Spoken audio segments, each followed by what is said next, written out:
চায়ের দোকানে বসে জালিমের পক্ষপাতিত্ব করা, এটা কি আমাদের কাজ? আমাদের কাজ এতিমের পক্ষে দাঁড়ানো, গরিবের পক্ষে দাঁড়ানো, বিধবার পক্ষে দাঁড়ানো, অসহায়ের পক্ষে দাঁড়ানো, মজলুমের পক্ষে দাঁড়ানো, এটা তো আমাদের কাজ।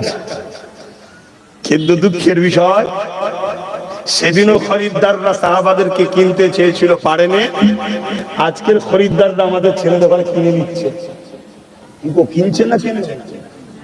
এই জন্য আমাদের কপাল ফাটছে, আমরা অভাবী হচ্ছি, আমরা বিমারি হচ্ছি।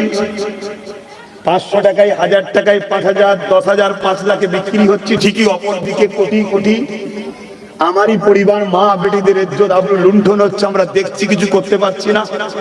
প্যালেস্টাইনে মরছে, হিটা মরছে, হুটা মারছে, কোথায় টেনে মারছে, কোথায় বাসে মারছে, কোথায় স্লোগান দিয়ে লাথি মেরে ফেলে মেরে দিচ্ছে, কিছু করতে পারছি না। কেন? আমরা বিক্রি হওয়া গোলাম।